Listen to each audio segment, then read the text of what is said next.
It's another edition of Time About the Movies. Today we're taking a look at the 3 movies that came out before Christmas weekend of 2005, December 16th to be exact. 3 really good movies. A couple of them, actually most of them don't get the appreciation I think they deserve. We've got Peter Jackson's follow-up to the Lord of the Rings trilogy, remaking a classic and one of the greatest movies of all time. We also have a very underrated dramedy, holiday dramedy, if you will, and a remake of a classic Mel Brooks movie that doesn't get the proper attention I think it gets. But we'll get to those in a little bit. But first, let's talk about the biggest new release of the weekend, which is, of course, Peter Jackson's version of the classic movie King Kong. And lo, the beast looked upon the face of beauty, and beauty stayed his hand. And from that day forward, he was as one dead.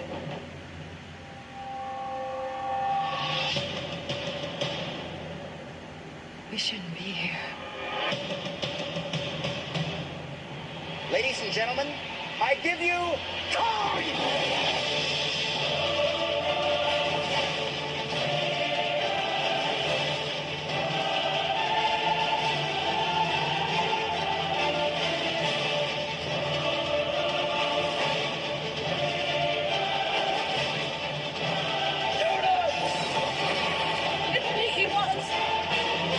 Always going to be you. King Kong. This film is not yet rated. In theaters Wednesday, December 14. So yeah, this is Peter Jackson's follow-up. Of course, this is based off the classic movie King Kong of the same name, which has been remade several times. Of course, you have the original 1933 version, and you have the 76 version with Jeff Bridges and Charles Grodin among the cast, along with Jessica Lange, which I finally got to see in the last year, and pretty good modernized retelling of King Kong in general. And then you have this one here, which is kind of interesting of how this one ended up being seen by people in general. But in the story here, of course, you really need to know what the story is, but just a refresher of what the story is. Set in 1933, it follows the story of an ambitious filmmaker played by Jack Black, who coerces his cast and hired ship crew to travel to the mysterious Skull Island. There they encounter prehistoric creatures and a legendary giant gorilla known as Kong, played by motion capture through Andy Serkis, whom they capture and take to New York City. And of course, you know the rest of the story here. And you're going to learn a lot more about the story here because this is a very, very long movie, which is indeed one of the big flaws with the movie, is that it's way too long. Like, I think this movie's close to like 3 hours long. 192 minutes. Actually, it's more than that. 61, yeah, over 3 hours. 3 hours and 12 minutes long. That kind of turned people away, in particular, to this movie in general. But the movie was actually received well by critics. It actually did appear in several top 10 lists for the year. And it was a hit, but honestly, I think a lot of people didn't expect the Chronicles of Narnia to surpass King Kong in general. Like, everyone thought, this is directed by the guy who made the Lord of the Rings trilogy. This is the guy who makes quality films. Everybody's expecting this to be the big hit. And it was a big hit, but it wasn't the big Christmas runaway hit that people were expecting it to be, mostly because, Chronicles of Narnia came and kind of took away a lot of its mojo in general. And this one kind of has been largely forgotten for the most part until many years down the road, where it did get a little bit of a reappraisal over the years. And of course, when we think of King Kong now, we think of what Warner Brothers has been doing with Godzilla and Kong, which are great movies on their own merits as well. But I personally really like this one a lot. I really do like this movie in general. The biggest flaw with it is, of course, the runtime. And yeah, it does overstay its welcome very much. But other than that, though, the stuff that they do have in here, I think works really well to the film's advantage. I like Andy Serkis' portrayal of King Kong. Like, you do get a real sense of what this character, through what Serkis does in this performance. I think Naomi Watts does a great job as Anne Darling.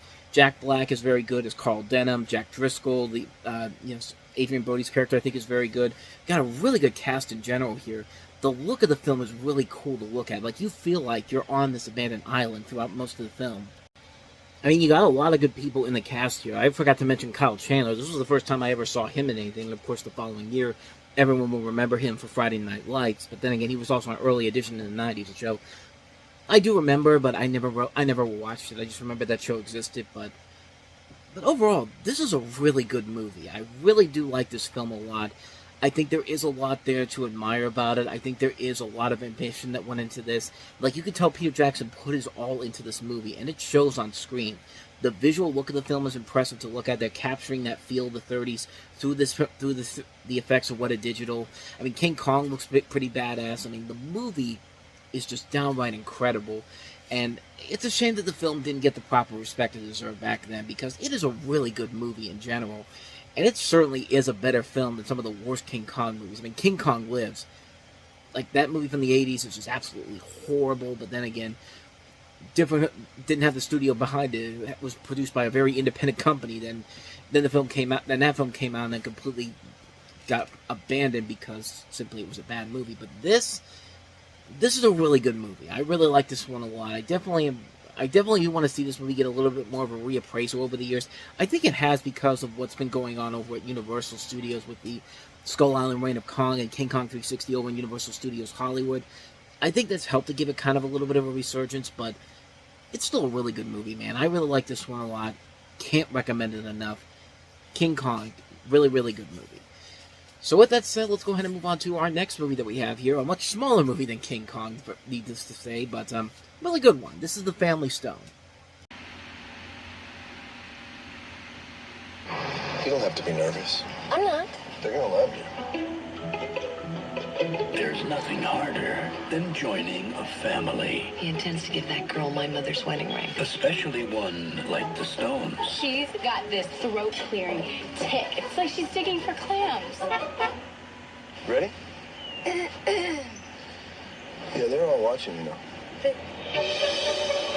They have a funny way of making you feel at home. Lo, you have a lovely home. All the better to entertain you, my dear. Don't dilly-dally there, pretty lady. We're all gonna be down here talking about you. She is completely I uptight. am not sleeping with you in your bed, in your parents' house. Separate bedrooms. It's so silly. Are Everett and Meredith going to get married? 4 words? Second one. Beekeeper. Ring. Bride. Always a bridesmaid, never a bride. They hate me. They hate They me. just met you. I just figured you'd give her a hard time, have a good laugh, but then back off. Meredith's checking into the inn. And now her sister Julie's giving up Christmas with her entire family in order to be with Meredith. I'm ashamed of all of you. Even you. Hi. Hey. Hi. This holiday season, He's gonna ask me for that ring. Mom, enough about the ring. from the producer of Sideways, You have a freak flag. You just don't fly it. Uh-oh. We will try to behave like a civilized family. I don't care whether you like me or not. Oh, of course you do. Claire Danes, Diane Keaton, Rachel McAdams, Dermot Mulroney, Craig T. Nelson, Sarah Jessica Parker, and Luke Wilson. The Family Stone. What's so great about you guys? Nothing. It's just that we're all we've got. And you're the worst. I'm the worst.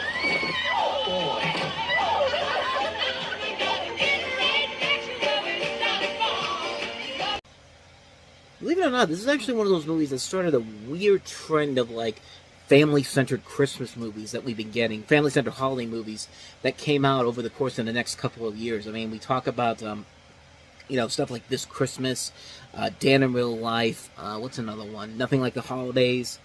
There's a couple of other ones, too, but those are the three main ones I do remember here from around this time period. But this is the one that kind of started that trend in general, and you can kind of see why. It was kind of a surprise hit when it came out, and it's an overall really enjoyable movie. You have the Christmas holiday misadventures of the Stone family in a small New England town where the eldest son, played by Dermot Mulroney, brings his uptight girlfriend, played by Sarah Jessica Parker, home with the intentions of proposing to her with a cherished heirloom ring.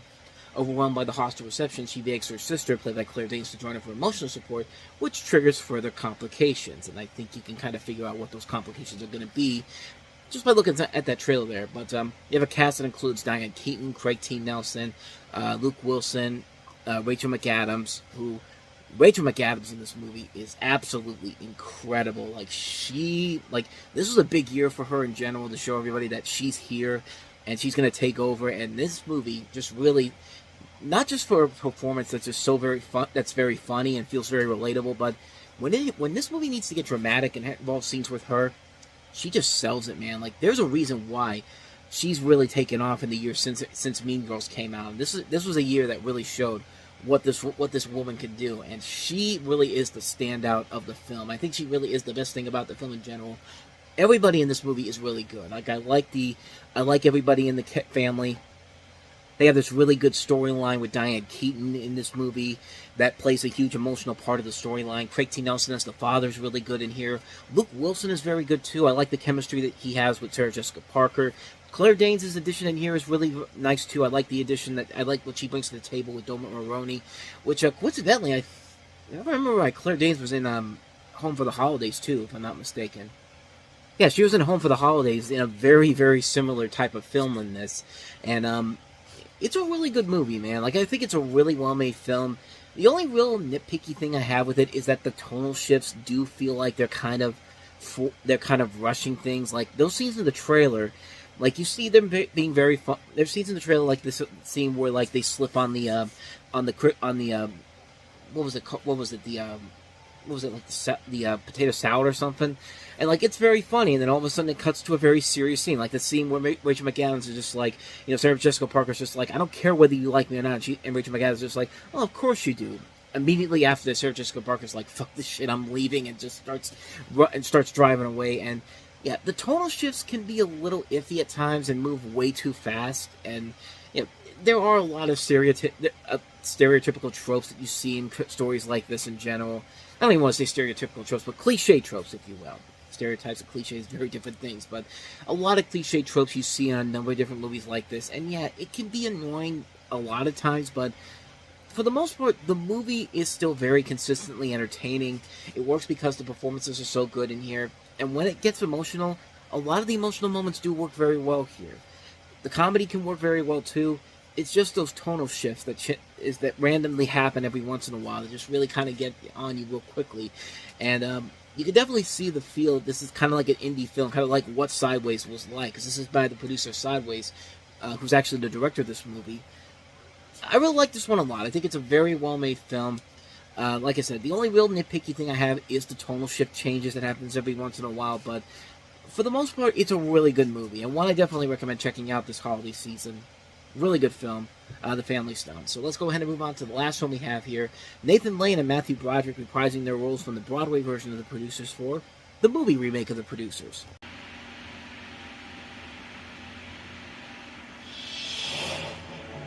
Let's assume for a moment that you are a dishonest man. Assume away. Under the right circumstances, a producer could make more money with a flop than he could with a hit. You bloody little genius! I want everything I've ever seen in the movies! All we have to do is find the worst play ever written. What is it? You found the flop? Touch it. Kiss it. Kiss it. It's the mother lode. Springtime for Hitler. My play? We want to put it on Broadway. Broadway! I must tell my birds. He's going to tell his birds. Bertha, Heidi, Wolfgang, Adolf. Haben Sie gehört, das deutsche Bahn? Bitte bang, bitte boom, bitte bing, bang, bing, bang, boom. Kitchen! From the twisted mind of Mel Brooks. Bialystok in blue. Bialystok in blue. Oh, smart as a whip. We might have a position for you. As a matter of fact, we might have several positions for you. I want you to know, my dear, that even though we're sitting down, we're giving you a standing ovation. Max. What? This is it! Springtime for Hitler and Germany.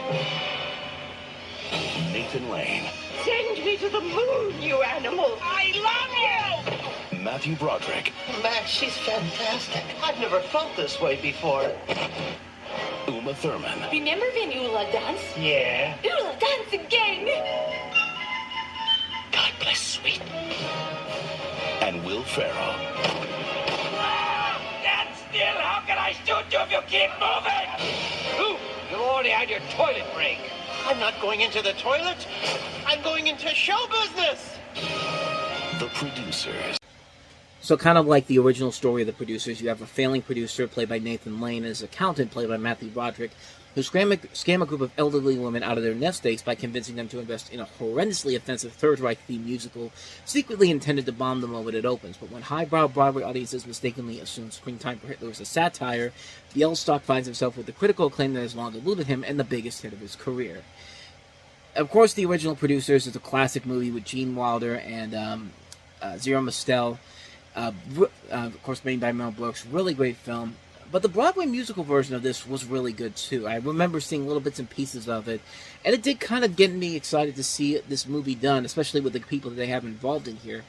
A phenomenal cast here. Nathan Lane, Matthew Broderick, Uma Thurman, Will Ferrell, Roger Bard, John Lovitz. There are a lot of the same type of problems that you would see in something like the movie version of Rent that we looked at not too long ago, where it does feel like it's not really made for a movie-going experience. It really does feel like a film that at times it feels like you're watching the Broadway play in front of you, and that can really be a major flaw to the film in general, because there are scenes, you even see in the trailer there, that kind of feel like, yeah, I could see why people might be taken aback by this, because it does feel like you're watching something that you could be literally watching on a Broadway stage. But there are times when the movie can get away from that, and I think there's a lot of fun aspects to it. Plus, I think Matthew Broderick and Nathan Lane work off each other so well, and they've got a really strong cast in here. Will Ferrell, I think, is absolutely great in this. I think he's absolutely really funny. I think he's really good playing the guy who comes up with the play of Springtime for Hitler. Like, I really like his role in here. And it's a really fun concept in general. Does it do anything to outtake anything from the? What am I trying to say here? Does it do anything to surpass the original film? No, it's not. The original film will always stay true, and still be the funnier film of the two. But I think this movie definitely deserves a lot more attention than it actually gets, because it is a really, really funny film. If you like the Broadway musical version of this, the modern version of it, I think you could definitely get a lot of enjoyment out of this, seeing this being brought to the big screen. At least I thought it was, at least. But, I really liked it a lot. I think it's a very fun film. Definitely worth a watch. If you really go into it with the right mindset, you can have a good time with this movie in general. So, the producers. And so, with all that said, we wrap up another edition of Time About the Movies. The next time we meet, it'll be Christmas weekend with 8 big new releases to look at, including Jim Carrey and Taylor Leone in the comedy film with Dick and Jane, the sequel to Cheaper by the Dozen 2, Johnny Knoxville as a guy who's trying to be pretending to be retarded to be playing the Special Olympics in The Ringer. Haven't heard that idea before. We'll delve into that controversy in a little bit. It's not even a controversy. It's just call it timing, if you will. But we have Steven Spielberg's latest film, Munich. We have Jennifer Aniston and Kevin Costner in Rumor Has It. We have the horror film Wolf Creek. We have Heath Ledger in Casanova. And we have The New World from Terrence Malick. So, a lot of Oscar contenders in here. A lot of memorable movies on Christmas weekend of this year. We'll delve into all of them on the next episode. That'll be coming up tomorrow. But until then, thank you so much for watching, and if you want to see more videos like this, please hit the playlist on the next page, check out the previous episode, and also don't forget to hit the like, subscribe, and notification button, and we post here every day. So, with all that said, I am off. I will see you guys next time, and until then, as always, take care.